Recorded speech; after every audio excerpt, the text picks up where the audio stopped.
প্রথমে দীপাঞ্জন চক্রবর্তীর কাছে যাব। দীপাঞ্জন চক্রবর্তী, আপনি সাইকিয়াট্রিস্ট বা সাইকোলজিস্ট নন, কিন্তু এই স্টকহোম সিনড্রোমে আক্রান্ত গোটা বাংলাদেশ, এবং দ্বিতীয়ত ময়ূক আতঙ্কে ভুগছে মোহাম্মদ ইউনুস। তাহলে আমি ব্রেকিংটাও দেব, মানে ভয়ঙ্কর বড় ডেভেলপমেন্ট হচ্ছে এই মুহূর্তে। মানে মোহাম্মদ ইউনুস ঠকঠক করে কাঁপছেন। আমি জানি না আজ রাতে ঘুম হবে কিনা, কারণ আবার 3টে ফাইল আমি লিক করে দিয়েছি এবং 3টে ফাইল এই মুহূর্তে আমার হাতে এই মুহূর্তে রয়েছে। কি বলবেন?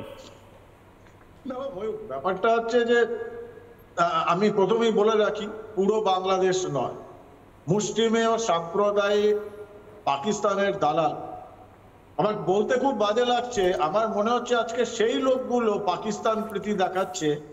দুর্ভাগ্যক্রমে যাদের জন্ম বৃত্তান্তর ব্যাপারে তুমি একটু আগে বলেছিলে, যে ওই বাংলাদেশ মুক্তিযুদ্ধের সময় যে সমস্ত শিশুরা জন্মগ্রহণ করেছিল, হয়তো দুর্ভাগ্যক্রমে আজকে তারাই বেরিয়ে এসে তাদের পিতৃপুরুষের ভূমি পাকিস্তানের জন্য চিৎকার করছে। আমরা এদের নিয়ে চিন্তিত নই। এই মুসলিমের লোককে ভারত যেদিন চাইবে সেদিন টিপে মেরে দেবে। অপেক্ষা করো বাংলাদেশে যে বৃহত্তর জনতা, যারা সাম্প্রদায়িক নয়, যারা ধর্মে হিন্দু হোক মুসলিম হোক, যারা অসাম্প্রদায়িক, যারা এই সন্ত্রাসবাদের সঙ্গে নেই, তারাই টিপে মারবে। সেদিন বেশি নেই। কিন্তু সমস্যাটা হচ্ছে এই ইউনুসের একটা পড়াশোনা জানা লোক, কিন্তু তুমি যদি ইউনুসের ব্যাকগ্রাউন্ড দেখো, ও নিজেকে সাচ্চা মুসলিম বলে, যাকে ডোনাল্ড ট্রাম্প বলেছিল দ্য টাইনি মাইক্রো ফাইন্যান্স গাই, যে আমার বিরুদ্ধে ক্যাম্পেনিং এ ফান্ডিং করার চেষ্টা করেছে। এই ইউনুস নিজেকে সাচ্চা মুসলমান বলে, মাইক্রো ফাইন্যান্সে 30% সুদ নিয়ে কিন্তু সেই সুদখোর ইউনুস নোবেল প্রাইজ পেয়ে ফেলেছিল বিল ক্লিন্টনের দয়ায়। আজকে সে পাকিস্তানের দালালি করবে না, তো দালালিটা করবে কে?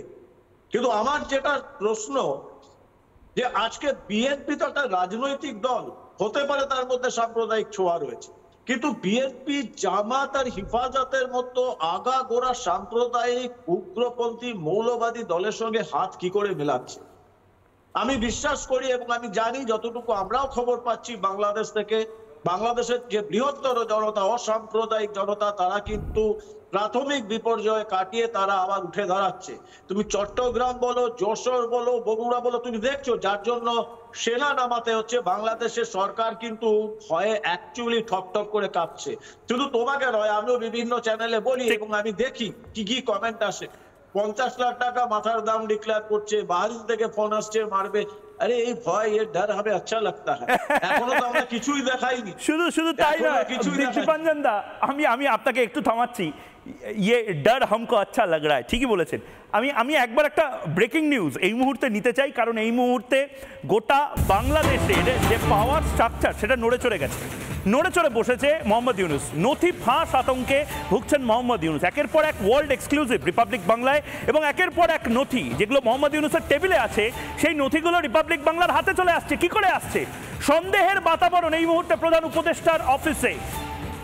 এই মুহূর্তে কিভাবে ফাঁস হচ্ছে একের পর এক নথি, প্যানিক বাটন যেন প্রেস করে দিয়েছে এই মুহূর্তে মোহাম্মদ ইউনুস। এবার তদন্ত করতে কি বিশেষ টিম লাগানো হবে? আমরা সূত্রের খবর পাচ্ছি বিশেষ একটা টিম তৈরি করা হয়েছে, যারা নজরদারি চালাচ্ছে, রিপাবলিক বাংলার প্রতি নজরদারি চালাচ্ছে, এবং কি করে রিপাবলিক বাংলার হাতে পৌঁছে যাচ্ছে, ময়ূকের হাতে একের পর এক তথ্য পৌঁছে যাচ্ছে, তার জন্য কর্মচারীদেরকেও সন্দেহ করা হচ্ছে। ইউনুসের গোপন ফাঁদ, এই গোপন যে ব্লুপ্রিন্ট, সেগুলো কি করে ফাঁস হয়ে যাচ্ছে। রিপাবলিক বাংলার একের পর এক পর্দা ফাঁস, এবং ময়ূক আতঙ্কে যেন ভুগছে। আতঙ্কের নাম জবাব চায় বাংলা বন্ধ করবার জন্য এই মুহূর্তে উঠে পড়ে লেগেছে মোহাম্মদ ইউনুস, কিন্তু বন্ধ করতে পারবে না।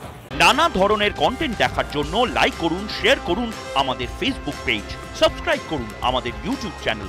পাশাপাশি অন্যান্য ব্রেকিং নিউজের জন্য অবশ্যই চোখ রাখুন রিপাবলিক বাংলায়।